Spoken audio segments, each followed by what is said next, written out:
So, I think what you've got to do is interrogate what went wrong between 2016 and 2019. And why couldn't the DA capitalize on the apparent success it achieved in those local elections that it went so badly wrong in 2019? And the same person was in charge at both ends. So you'd have to say it wasn't because it didn't have a black leader. It did have a black leader at that time. And it wasn't because the party was advocating, policies that were significantly different from the ANC. It was being branded, sadly and probably accurately, as ANC light.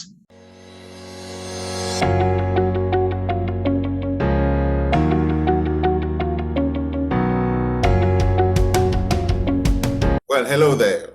My name is Solim Weng. Welcome to the #1 media company, WorldView, where we explore everyone's perspectives that can broaden our worldview. Today we have an awesome guest here with us to talk about all things that can broaden our world perspective. Tony Leon, I really need to read this introduction of him because I couldn't bring myself to shortening it. So many of you will know, of course, Tony is the longest serving leader of the parliamentary opposition in South Africa. He's a former leader of the DA, and he served basically as the leader of the opposition from 1999 to 2007. He has served as South Africa's ambassador as well to Argentina, appointed by former President Zuma. It's a discussion for later on. I don't know how you did that, Tony, but anyway, it is what it is. And he has also written about 5 books, one of which is called Future Tense: Reflections on My Troubled Land. And this is what we're going to frame this discussion under. Tony, welcome. Thank you very much, Solly. Great to talk to you and to be with WorldView this morning. I have no idea where to start a conversation with you, Tony. So many missed opportunities. But maybe let's try and go to a beginning. Not to the beginning, but to a beginning. You were a leader of the opposition in South Africa during the presidency of Thabo Mbeki. And there was not a sense out there that he liked you very much. How did you survive those years? Well, to quote President Roosevelt, I did what I could from where I was with what I had. I thought it was one of the best descriptions of leadership I ever read, because really you can only do what you can do where you are. And I think the interesting thing was I actually became the leader of the official opposition, that is the second largest party in parliament, in 1999, which coincided with Thabo Mbeki becoming president. But I was a leader of what was then a very small party before that election, the Democratic Party, right, which only had 7 seats in parliament. And one election we went up something like 6 times to just under 40 seats. But so I started off my political leadership under the presidency of Nelson Mandela. And Mandela was very accessible. He almost had a preternatural ability to reach out to people who disagreed with him and embrace them, if not physically, then at least conversationally and politically. And so I very much enjoyed that relationship, even though I could be very critical of his party, which I often was in the period of 94 to 99. And I, interestingly enough, had a very open door relationship with Thabo Mbeki, who was then Nelson Mandela's deputy president. And he was very accessible, amenable, quite lighthearted in many ways. And then the day he became president, at his inauguration, the 16th of June, 1999, it's almost like the shutters came down and a different persona emerged. And it was no longer Thabo, it was now President Mbeki, as he reminded you on each and every occasion.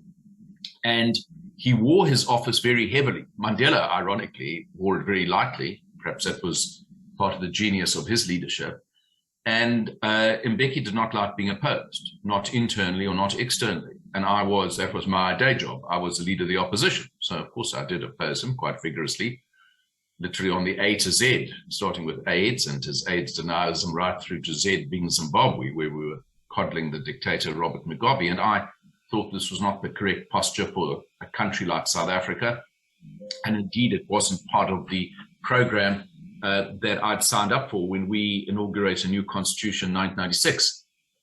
What really struck me about Mbeki's leadership, and there obviously were better aspects of it, was that I was once in a coffee shop in Cape Town and I bumped into Zwelinzima Vavi, who was then the head of COSATU. Right. And he said, oh, I read in the newspapers that you don't have much access to Mbeki. I said, well, it is what it is.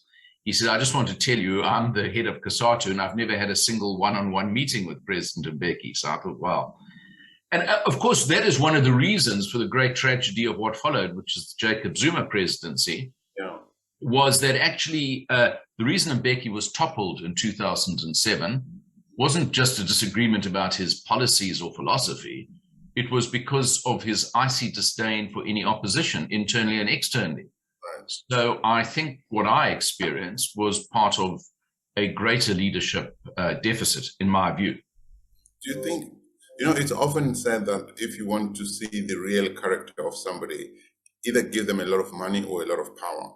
Now, my question is, do you think Mbeki became something else as soon as he became president, or was the real Mbeki revealed by the presidency?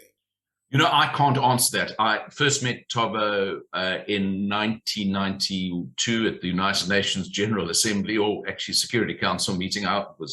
We were all there, and we met in the Delegates Lounge, and I found him, as I said, accessible, affable, urbane, sophisticated, all the things. He wasn't president then. He wasn't president. He wasn't anything then. He was the head of the ANC's Department of Information, I think, or some such title. And, he was pretty straight up and down person. So whether he was hiding something that only became in full view when he had this, huge power and prestige of the presidency, I can't answer because I wasn't an intimate of his. But, I also think he suffered by comparison. It's not just him, but you take John Major, who came after Margaret Thatcher, or Gordon Brown, who came after Tony Blair. Very often the person who's in the shadow of a more significant leader, and not just in South Africa, sometimes, suffers by the comparison. And also there are some people who are very good at being number two and not so good at being number one.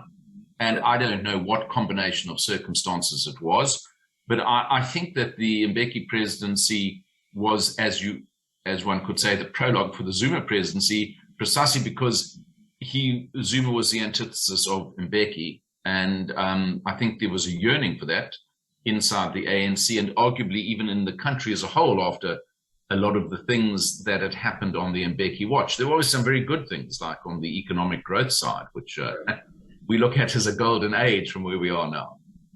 But, I want us to come to the future and go back to the past and do that a few times during this discussion, Tony, if you allow me. At what point did you start thinking about, not start writing, but thinking about writing a book called Future Tense about your troubled country? Well, I was persuaded by my late publisher, Jonathan Ball, who very sadly died just after the book came out last March. And he said, you've got to write a book about what's going on. I've written a lot of other books for him and for other publishers about being an ambassador, about my career in politics, about Mandela and the opposition. But he said, there's a need now to look at the lens that you've had and the people and personalities, good, bad, and different, that you've encountered, and account for why we got here today, being 2019, 2020, and where we might be going. So I then sat down. I hate to say it's one of the enabling features of the terrible COVID pandemic lockdown was I had a lot of spare time. And it kept me sane writing the book, but it was a moment to reflect and to project. And so it was a combination of pressure from our publisher and having the opportunity of, the COVID lockdown to actually look back and look forward. And that's how the book was produced last year. This was all after you became ambassador, not while you were there. So.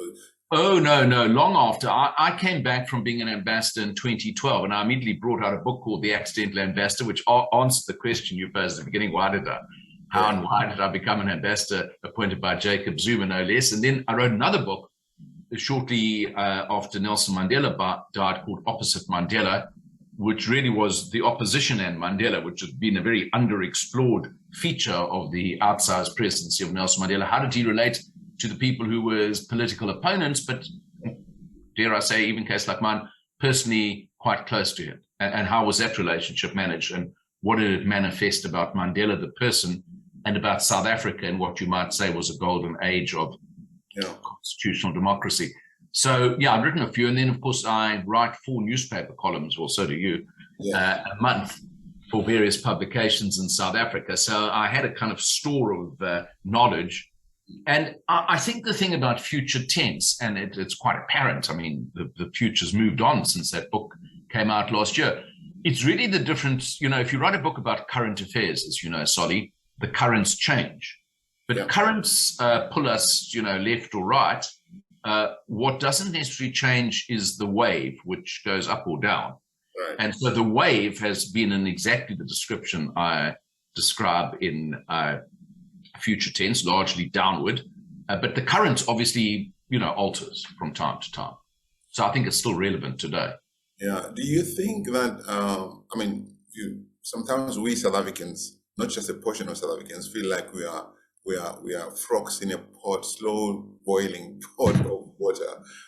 Do you think this is what it is? I mean, if you think about what apparently was said to you by the late Dr. Ambrosini, who was MP of the Inkatha Freedom Party at some point,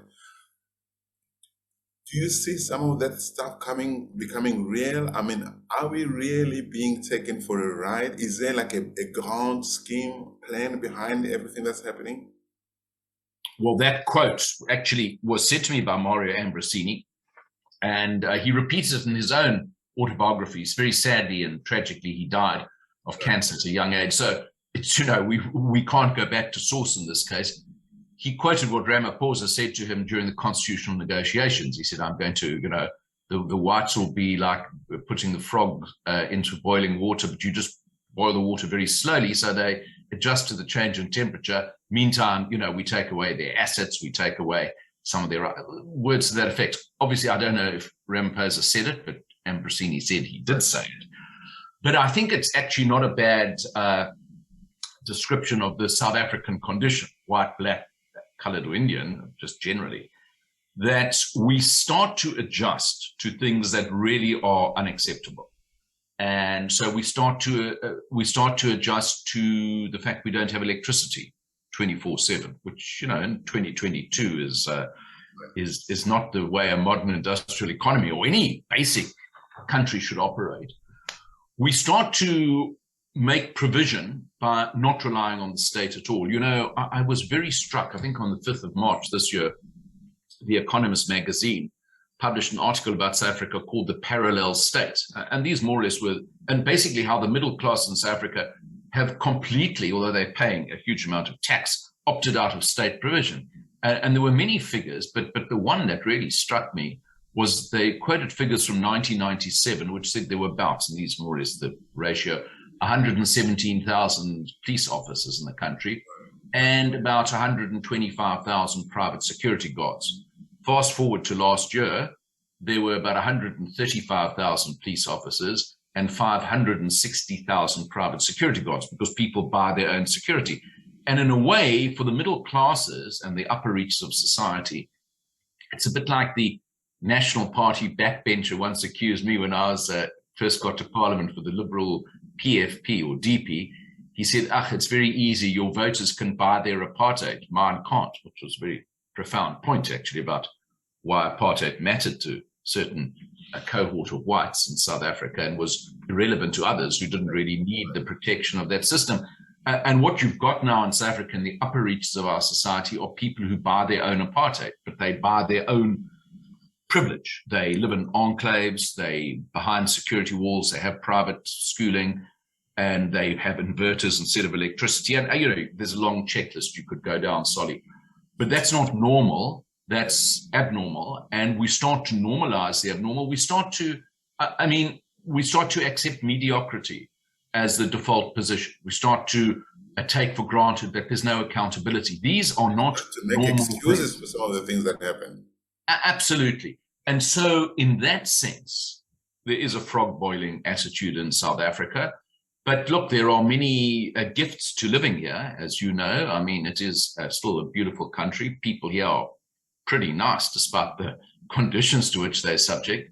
Right. And there are, you know, I can carry on about how people mind the gap. But, you know, I was just addressing a group of international lawyers the other day who gathered, can you believe it, to play polo in Plettenberg Bay. But I mean, you know, That's what well-heeled lawyers do from around the world. And I just said to them, you come to Plettenberg Bay with all this privilege and all this squalor, one very small community. But I said, you've also got these amazing NGOs, these community organizations that step in and do things that the state should be doing, but doesn't do. And we stopped to expect it. Isn't it scary that, we had NGOs during apartheid before the ANC came into power. A lot of those people who did that NGO community work around the country at some point thought, oh, we have a government for the people, by the people. We don't need to do this anymore. Let all the resources go to the government. Yeah. Now it seems like some of them are beginning to say, wait a minute, maybe we shouldn't have done that. Now they're coming back to do the job. They are. That's not the government for the people, but the people would do on their behalf. And it's not. It's failed dismally, isn't it? I completely agree with you. And we should demand and expect and hope for more. But, there's a wonderful old South African saying, a boer maak 'n plan, that actually when people just step in and they innovate. And one of the extraordinary features of the South African economy, if you look outside the state, in other words, in the private sector, is you've got these innovative companies that have actually managed to profit and to be ingenious in times of stress. And so, yeah, there are opportunities within all the dysfunctionality, and some people have been smart enough and savvy enough to take advantage of that. And good luck to them, because nobody likes a vacuum.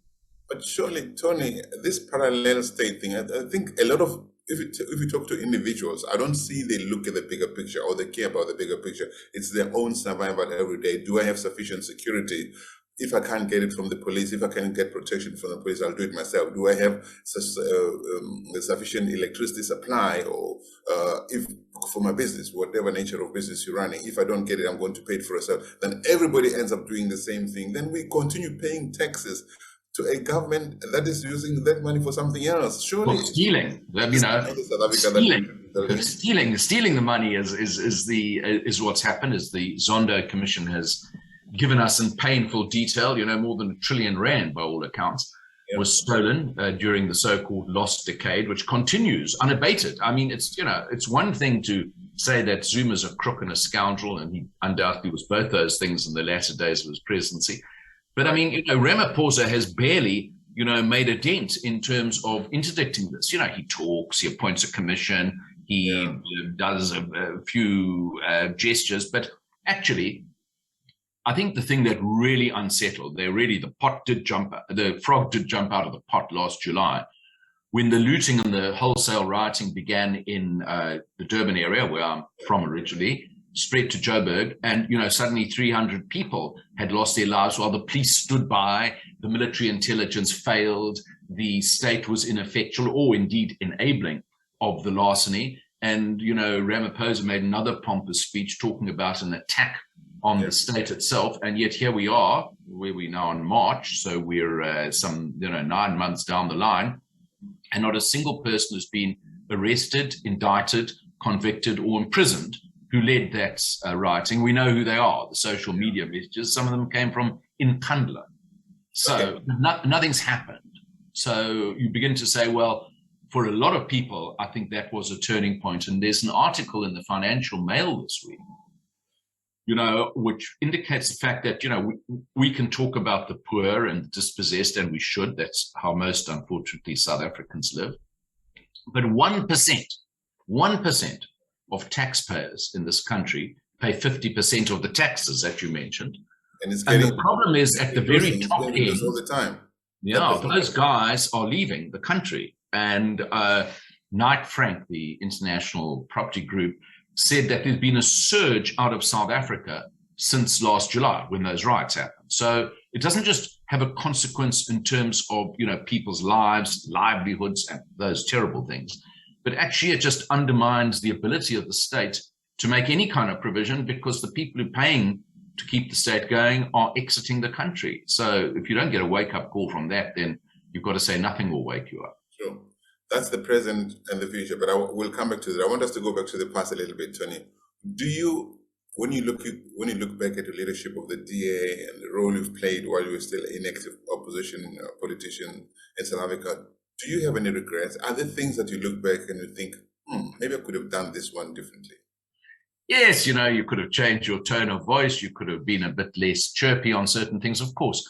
But in the broad scheme of things, what I was trying to do, which I don't want to claim any credit for this, but it's a fact, was to build an opposition and to legitimate opposition as an idea, as a concept, as a reality, in a parliament which initially 94% of all MPs were in parties who were in government. That was the original construction of the government of national unity. Only 6% of the opposition of any MPs were outside the government of national unity. And, I think the fork in the road came in January 1997 when Nelson Mandela, who, without overstating it, I had a very good relationship with, phoned me up, or his secretary did, and I went to have an early morning breakfast with him. And he said, "Tony, we need you in government," because the National Party had just decided to leave the government of national unity. And this was a very tempting offer, Solly, because, I was leading then a 7-seat party, and, I was 38 years old, and here was the great Mandela saying, "Join my government."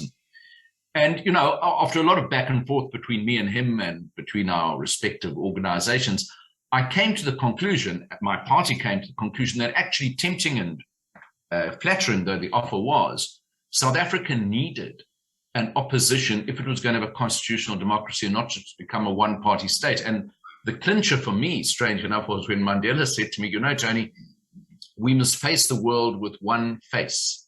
And then he added, faithfully, "just like Mugabe and Nkrumah."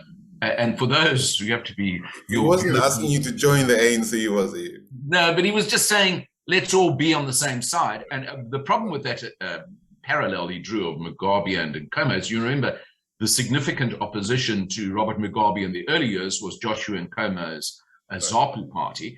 And he bought, if you like, Mugabe bought off Nkoma by simply creating him as a vice president and then collapsing the ZAPU into ZANU-PF. And that was, to me, a warning sign that however great the president is, and he was a great president, Mandela, however tempting the offer, and it was very tempting, you've got to actually say, let's have a longer view here. And I think, and so going back to mistakes, I made many mistakes. I'm human, I'm fallible. I've no doubt got many faults and imperfections. And my wife will tell you exactly how many I've got. But the truth is that I think it was the right call on the big ones. The other big decision we had to make in 1996, which, apart from building a party in the opposition, was what do we do about the Constitution? Because the 1996 Constitution was far from perfect. I don't want to compare to not having a constitution. It's great. And there were a lot of things relating to the centralization of power, the over-concentration of power in the presidency, all of which came to pass, the weakness of the property clause. Every one of our reservations in the Democratic Party were borne out by time. But we then had to make a more fundamental decision, because the ANC didn't have a 2/3 majority in 1996, was do we actually support, warts and all, the Constitution? Because South Africa will be better off under a constitutional rule of law than simply no constitutional rule of law. And we decided to support the Constitution, which I think was, apart from founding an opposition, was the second very big call. It was the right call. Now, you can look in the shallows for some of the wrong calls and you will find plenty. But I think on the big issues, I have no regrets, no. Do you think, I don't know if you believe in Jesus, do you think that the ANC... I'm of the other tribe, the Judaic I know, Tony. But do you think that the ANC will misgovern until Jesus comes?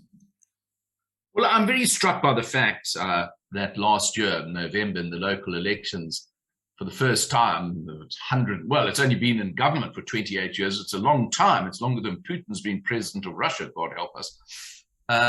That the ANC got below 50% in the local elections, nationally speaking. And, most of the cities have fallen from its grasp, Joburg and Tshwane, Pretoria, Cape Town. Those are the big cities where people live, work. And even in places like Durban, they didn't get 50%. So I'd have to say that is a sign. Now, whether that will be replicated nationally in 2024, I hope so. I hope the ANC gets well below 50%. Because I think no party should have a monopoly on power. Yeah. But what would happen in that event, of course, we can speculate endlessly. Would the ANC stitch up a deal with its wayward son, as my friend Mbeki calls the EFF? Would it pivot towards a more DA orientation? We can't say. Would it go into business with the rats and mice, very small parties to cling on? But, this once mighty behemoth is crumbling, and that is in the nature of events. Every liberation party, which became a government, this is at the end of my current book, Future Tense, eventually falls from power, unless it actually cheats its way at the ballot box or uses a military intervention. The Israeli Labour Party dominated Israel from 1948 until 1977, and was thought to be, that was the whole country was in its image. The India Congress Party is even a more relevant example, also 30 years in power, and then now today it's a fraction. It's a parliamentary irrelevance almost in Indian politics. The French Gaullists, were the dominant post-war party because of their role in the liberation of France. And yet today, their candidate, I think, is trailing fifth. And the man who's going to be re-elected, President Macron, started a new political organization, En Marche, 4 or 5 years ago. And he is now the dominant force in France. So you can look across the world and you can see that monopoly one-party rule, unless it's a subversion such as Putin's done in Russia, is not the natural condition in 2022. And I don't think it is in South Africa either. We'll talk about the opposition right now. And of course, people have to have something to navigate to away from the ANC. And there's a lot of talk of, but where do we go? Where do we go? Where do we go? Each time this question comes up. But I want to go back to the DA. When you look at the Democratic Alliance, are you proud of what it has become? And let me add this. There was a time, around the time, I think, when Maimane was leading the DA, when it openly spoke about being potentially a replacement at national level of the African National Congress. But we know that the DA will not become the opposition or the leader it must be of society if it doesn't attract many Black people. It doesn't start appealing to the Black majority because of the numbers, of the sheer numbers, if anything else. Is it going to get there? Or has the DA retracted back to the position of being a strong opposition party and with no more ambitions to become the leader that it could be? And I want you to also maybe touch on what happened to Lindiwe Mazibuko. I mean, was she promised anything? Oh. And money is look, you need to bear in mind my knowledge, personal knowledge, direct involvement in any meaningful sense ended in 2009 when I left Parliament, and 2007 I stopped being the leader of the party. So obviously, when I left Parliament and stood out for my leadership, Lindiwe Mazibuko was a junior press officer in the media office of the parliamentary DA. So, she wasn't in line to be a leadership candidate for anything. That all happened quite rapidly after I left, maybe because I left. And Musi Maimane was, as far as I know at the time, supporting the ANC. So he wasn't even in the DA. He was doing what, sorry?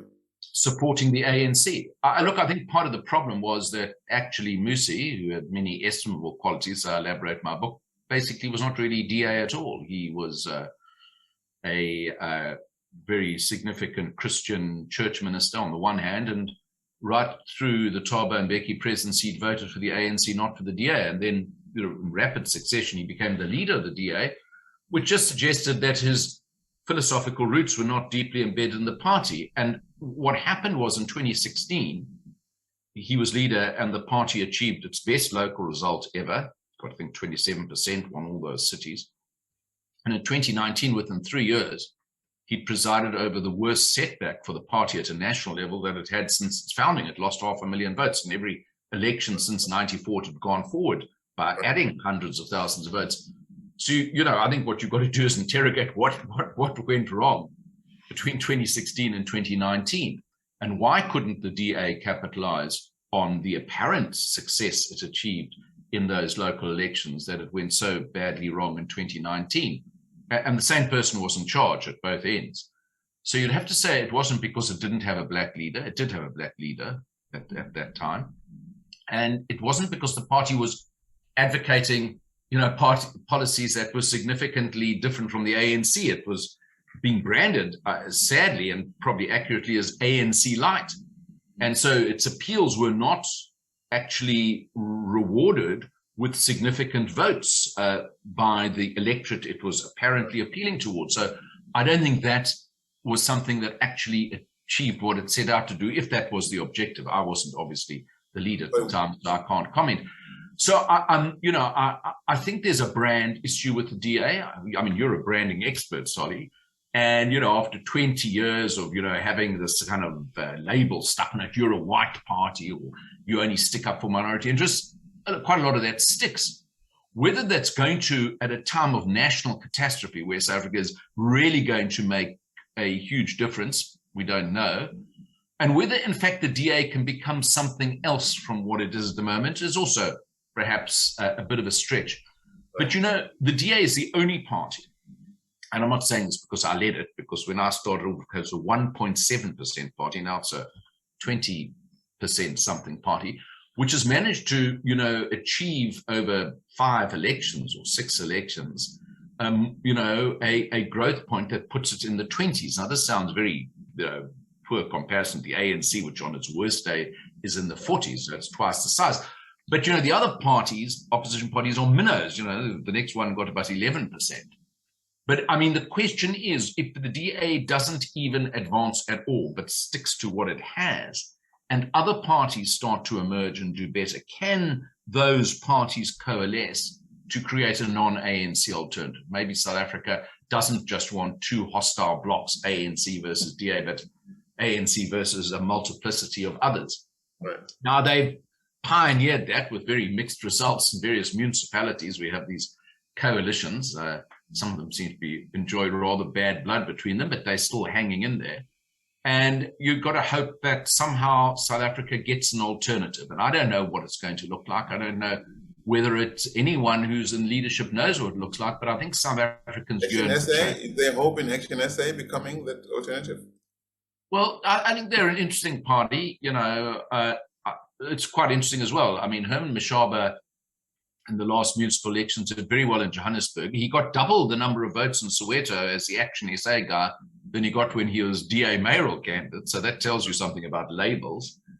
But whether he, believe me, I know whereof I speak. I've got the scars on my back still, Solly. Sustaining a political party on a national basis is very hard. And building one up from scratch, as I more or less had to do in 1994 with the help of very few people, because we've been so decimated, is even harder. So, it's one thing to do well in the Joburg area, which is very important. Do it across the country, well, that's another order of business. And, I suspect some of the growing pains you're seeing in Action SA will start to multiply, because I think parties need not just a personality, they need a strong philosophy. They need a very strong sense of commitment. And that is hard to come by. But, just on the question I was asking you earlier, which you answered to an extent, a good extent, the DA was at a point in its history when it was beginning to have conversations about what it needs to shed in order to become the big party in South Africa. And inevitably, Tony, those kind of conversations would start scaring some people, some traditional leaders or members of the DA. Some people would walk away, as they have. Some people started saying, we are a liberal party, we don't want to become X, Y, Z. So they moved to the CC Plus, right? The Freedom Front. Freedom Front Plus, correct. But maybe that was the sacrifice that needed to happen in order for the DA to start looking really serious about attracting more Black people and rising. But then you guys panicked. That's my view of it. Okay, my view is that you guys panicked at a time. It was okay for people to say, wait a minute, that's not what we signed up for. But the bigger ambition would not happen had the DA not prepared itself to attract more Black people. So my money was, in my view, heading towards attracting those Black people. Well, I think arithmetically, at the time when the numbers started dropping, which was, in my view, inevitable, you guys panicked and dropped my money. Well, I didn't drop him. The party, I mean, I was involved with one of 3 people on a panel that looked at that election result at his request. And we were told to make findings, however unpalatable they were, and we did. And we suggest that the leadership change. But that was because, 220 written submissions from the party and 40 oral submissions from senior leaders said that there were serious problems with the leadership. We reflected that in our report. But I think on the arithmetic of that election in 2019, it's not just that the DA lost 450,000 largely white votes, all right, to the Freedom Front. The party regressed among black voters in the same election, having tried all the things you described, to a point where actually on the party's own tabulation, when I, Tony Leon, who happens to be white, was the leader in 2000, we got more black votes as a percentage of the electorate in the 2000 local elections than the DA under a black leader in 2019 achieved. So actually there was regression on all fronts. And when you're going backwards everywhere, you've got to say, well, something's wrong and you need to go forward. I think what really happened, and leaving aside personality and electoral reverses, was the party was incoherent. It was a bit of this and a bit of that, and it had no cohering philosophy. Now, I can't say, you can say, you're a branding expert, whether the party's brand philosophy has improved since 2019, but it does seem to be more coherent. Now, I'm not sure how that's going to resonate with the electorate, but I'm pretty sure that this kind of image that appeared in the 2019 election was clearly not rewarded by the voters of any community. The party just went backwards. And, you know, I used to say being an opposition party in South Africa is like being a shark. You've got to keep swimming, otherwise you're going to die. So, you know, the ANC can afford to lose a lot of support. It really can, as it has, because it's had so much to start with. It just eventually it starts to lose power, as we've seen in the cities. But, you know, when you're starting at 66%, you've got a lot of fat to get rid of. An opposition party doesn't have such benefits or such excess, and it's got to keep adding to its total. And the DA stopped adding to its total, and those were the results. You wrote in your book about Maimane, I think that he had two portraits in his office, one of himself, one of Nelson Mandela. Maimane was also routinely referred to as Obama Light outside in the opposition to the DA benches. And you recently described him as a failed experience, and other people said, "Yeah, it failed." You know, Zapiro played on it, failed scientific experience. And experiment. What kind of leader was he really, Maimane? And is there a chance that one day I'll see you and Maimane having coffee together? You know, I've got no animus. I think he completely mischaracterized what I said about the failed experiment. And, you know, James Myburgh and Politics Web actually did a search and found that 11 publications and individuals had referred to his leadership as a failed experiment. Every leadership is an experiment because you're taking a chance, particularly someone who had no strong background in the party or in its various formations until he became leader. And the Sowetan, which criticized me for the remark itself when he left the leadership in 2019, said, well, that's the end of the Maimane experiment. So, you know, there's nothing pejorative about the term, but people choose, you know, to indulge in the 2 weeks hatred that is meted out on social media to certain personalities. Yeah. So I think Musi had very strong characteristics. He's a very compelling speaker. He was good looking. He had a nice family background. He was a motivator. I think those were important things. But I think philosophically, he was all over the map. That was quite clear. The party hopped from one thing to the other, took up certain causes, then dropped them. There was no consistency. And the real problem was that the party leader has got to strongly crack down on dissent without stifling debate. That's a very difficult art form because you can't lead a fractious party. Actually, everyone just did what they liked under that previous leadership, and the party that's why the party was incoherent in public. And instead of leading, the management got involved in leadership. There were a lot of issues.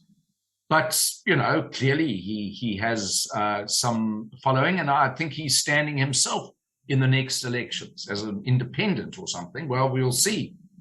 Because, I mean, the truth is, whether you're a brilliant leader, a bad leader, a wartime leader, peacetime leader, you're often only as good as the organization you've got. And if the organization is good, that's a reflection of your leadership. If the organization is dysfunctional, that's also a reflection of your leadership. So I guess it would be seen. But I don't personalize these things because I think, in fact, in the case of the DA in 2019, it was the then leader, Musi Maimane, who asked me to be one of the 3 people to interrogate his leadership, and we did so. Is Steenhuisen a good experience so far? Experience. He's an experiment because he's also a work in progress. He's been around the leader. Well, he's only been leader now, for just over 2 years. And I think the party did okay in the local elections. That was the first test. And it did better than it expected to do, in the sense that it got the mayoralties of Johannesburg, Tshwane, and obviously retained Cape Town with a hefty majority. So I think he passed that test of the electoral sense. But he's got other issues to deal with. You know, he's got to project himself onto the national debate. I think he's trying very hard to do that, both litigating against the current state of disaster, which is a good call in my view, by going toe-to-toe with the president over his stance on Ukraine and Russia, which I think is absolutely the correct thing to do.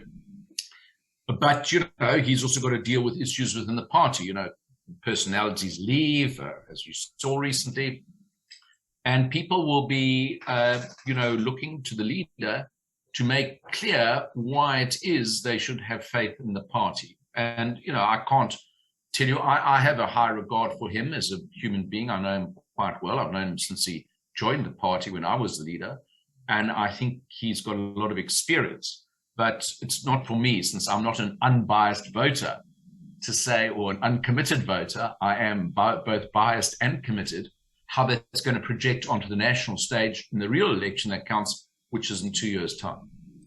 I have one more question before I want us to jump over into the opposition, into the ANC side, all right? One question on the DA.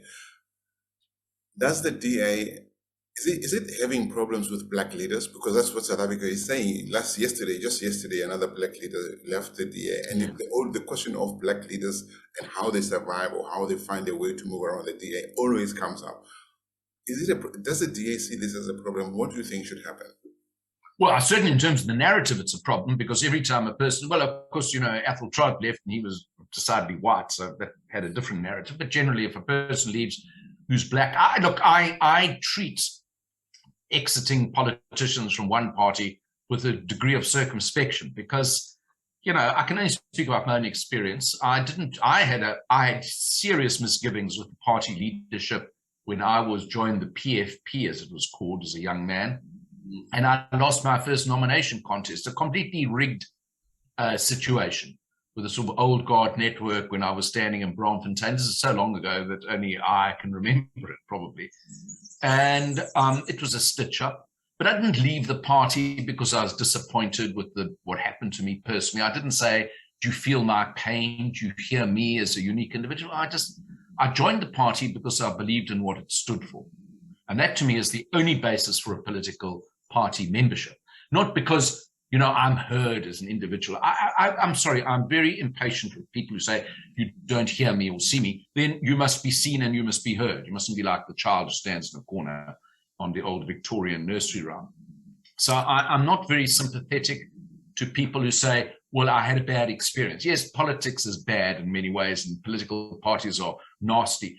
But, you know, you either believe in the philosophy or you don't. So that's my departure point. So I'm probably the wrong person to ask about why X, Y, and Z leave a party. I think you should leave if the party philosophy is not what you signed up for. That's a good reason to leave. But surely it must address the black issue. In terms of, as you said yourself, the perception out there, and the perceptions are not necessarily. Oh, sure. The perception is black leaders leave. I mean, look, the party, you know, gets that, because there are some significant people who happen to be black who leave the party. On the other hand, the party probably doesn't get credit for the fact that it is under its banner that there's a black woman who's mayor of Johannesburg today, DA. There's a colored man who's mayor of Pretoria. I think it's colored. He's not white anyway, Tshwane. And, you know, there are a lot of MPs and provincial MPs and councillors in the party who aren't white. But that tends to, you know, obviously attract less attention than high-profile departures. And look, you've got to accept that. Someone messaged me about the departure of this eminent person, Mbali and Tudi, and said, "Oh, well, you know, at least she didn't slag off the party." I said, "Don't worry, she didn't need to say a word. The narrative will pick up the slagging off, because if for exactly the reason you said. So sure, it does feed that narrative, and there is this label attached to the head of the party, whatever it does. It would stand on its head. As we've discussed, it had a black leader for, in the recent past. It had many people who were provincially and locally who were not white, but it didn't remove the label from the party's head. So I'm not sure that that's going to change simply because of a departure or an arrival, whether it's the departing NPL from KwaZulu-Natal or the arriving mayor of Johannesburg, both of whom happen to have the same racial background, but obviously are very different personalities. And I guess the hard swim the DA has is it's still saying, which true to its philosophy, we are a party of individual choice. It's not that we don't see you because you're black or white, but we actually believe you have God-given rights, talents, and responsibilities as an individual human being. And that's not so easy in a very race-conscious society. But if it abandons that as its departure point, then there's not much point to the DA, in my view. Okay, thank you, Tony. Tony, we're not letting Ramaphosa and the ANC off the hook here. Good. Nor should we. Zuma was here, he under him, and I always say not Zuma, this is the ANC under Zuma, because he defended this man left, right, center, and forward, all right? And we know how people like Gwete Mantashe even tried to push the banks into reopening Gupta accounts, even when we knew what was going on. So the entire ANC is involved. A lot of selective amnesia. In this South country. Africa an apology, there's no doubt about it. But Ramaphosa came in and everybody thought, oh, New Dawn, this man speaks well, he speaks good English, he dances, he runs around along the promenade in Cape Town, he must be the man of the people. But many of the things continue to happen even after him. He has not fired a lot of people that he could have fired at national, provincial level. He's basically walks the line, just like he's doing on the Ukraine-Russian story. So he walks the middle line, right? Now, this thing, and my question to you is this one. We know that the ANC is heading towards elective conference later this year. We know that Ramaphosa has been a disappointment. But do we really want him to lose this election? Do you think that if he lost this election later this year and some other person came, God knows who, I don't think it'll be a much better person than him, South Africa would survive longer? Well, it's a very interesting question. So let me say this. Ramaphosa's, to as many previous supporters, a huge disappointment. He's basically a compromiser. He's a consensus seeker. Abe Ban, the great Israeli politician, said the problem with consensus, it's something to which everyone agrees, but collectively, but to which no one believes in individually. And Ramaphosa personifies that, but I'm afraid it's a very weak position to have. I was told by someone who was very closely involved from the ANC in his leadership campaign in 2017, which was victorious by a hair's breadth, as you know, at Nasrec, that the problem was that he won. And I thought that was quite a strange position. He said it would have been better if he'd lost. So I said to my interlocutor, why? He said to me, because actually what happened was Ramaphosa barely won, and he's saddled with half the party that hates him and what he apparently stands for. And if Nkosazana Zuma had won, at least matters would have been clarified. The party would irrevocably have split, and South Africa would be much better off for that fact. But trundling along, Ramaphosa is almost like a band-aid you stick on a gaping wound. He does enough, barely enough, to take the party forward. And, he's more of a vote winner than the party. I mean, he's better regarded than his party is, which is not very difficult since most people associate the ANC with corruption, with incompetence, with stalled delivery and all the other sins that visited upon us as a country. But he sort of puts a bit of a sheen on that, precisely because, I describe in my book, Future Tense, as a bad GP who's got a terrible diagnosis, but he's got a very nice bedside manner. That's our Cyril. Nice, kind of useless doctor, but lovely manner. So actually, if he hadn't won, or if he was to be toppled, which he won't be for the reasons I've described in December, you'd see the situation much plainer. I don't think the ANC could stick together without him. So he's actually what keeps it going forward. But actually, every day that the ANC continues not to make decisions, not to install a reform agenda at the heart of the economy, not to flush out all the crooks and competents and scoundrels who populates our state-owned enterprises, our cabinet, and all other institutions of state, is a day actually that South Africa doesn't move forward as a country, as an economy. The fact that Ramaphosa cannot do a single major thing to promote growth in a country, but can simply try and redistribute what there really is in a very low growth, high unemployment country, tells you everything, because he lacks the courage and he lacks the backing to do what needs to be done. So my view now, my reform view, is we'd be better off if he lost in December, which he won't, because then the fault line in the ANC would be plainer and the country might actually recover shorter order than it will do if the ANC sclerosis continues. But you know, Tony, that worries me. What if say Mabuza came in and he went into some form of alliance with Malema and those people, and then we think we're going to have elections in 2024, and then we end up with the kind of people saying, no, we're not going to have elections in 2024. A lot of these guys were against the local government elections taking place last year. You'll remember. Yeah, but you know, you can't. You've got to have faith that the people of South Africa are now battle hardened in terms of democracy. They're not going to sit back and watch the democracy being stolen. I mean, it's quite plausible what you say. I mean, Didi Mabuza, you know, is spent a lot of time in Moscow. I mean, you know, he's from the Putin playbook of, you know, stolen democracies and, you know, military interventions and so on. But yeah, the ANC as an institution, if it does that, I think there would be a real uprising in this country. And I don't think that would be sustainable in South Africa, as indeed Putin's discovering in Ukraine. You know, you can have all these grand plans and ambitions, but you actually come against a determined citizenry. You discover that even this great army is stored and stuck in the mud. So I have more faith in the South African people, perhaps, than some others, and I don't think that would be sustainable. So what will be, right? And we must take what the pieces and be the South Africa that we have got to be, no matter who stands in front of us. Absolutely. And, you know, the government has been, since the government that can't deliver electricity, create jobs, or even secure you in your life and livelihoods, is not the organization that you can trust. You must trust yourself. You must take some suckle from the Constitution, the protections give, and you've got to be an empowered citizen. Absolutely solid. Tony, we're about to finish discussion. I really enjoy talking to you. We could go on for another hour, but I want to do something I never do during this kind of discussions.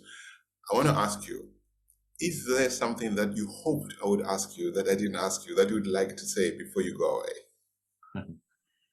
Well, you know, what would I hope that you ask me? No, I always remember what Groucho Marx said. You know, I have inner beauty. The problem is that there's never been a camera developed that's been able to capture it. So I'm very, look, my life isn't, when I say an open book, I've written a lot of books about different phases of the experiences I've had, because I want to share them with people, not because I think I'm so good and great, but because I've really been privileged. And that is the one question. For all the slings and arrows of opposition, I mean, if you were to have asked me the question, you know, what's been your greatest enjoyment in the public stage? It has actually been to be an eyewitness to history in the way that I've been privileged to be. And I promise, you know, whether it was then being so involved in the 94 election, you know, all my breakfasts and lunches, Mandela, being involved in the constitution drafting and whatever else. I happened to be ambassador in Argentina. I never went to work every day thinking, oh, wow, this is history in the making. Right. It was just doing your job. But when you do your job at such an exciting time of change, it truly is dramatic when you look back on it. So, you know, I don't want to be, as Clint Eastwood said at 91, fantastically creative, it says, don't let the old man in, you know, don't let in nostalgia. But when I do look at the things I was involved in, I think, wow, you know, was it really me? You know, I was a, you know, young lawyer, got into politics at an early age, that I was privileged to be part of that. And I think, yeah, well, that's quite something. So I'm very grateful, actually, for all that I've been privileged to be a part of. So our country is still walking through a tunnel, a dark tunnel. Do you see a big light at the end of this tunnel, bright? Yes, the oncoming express train coming to knock us off.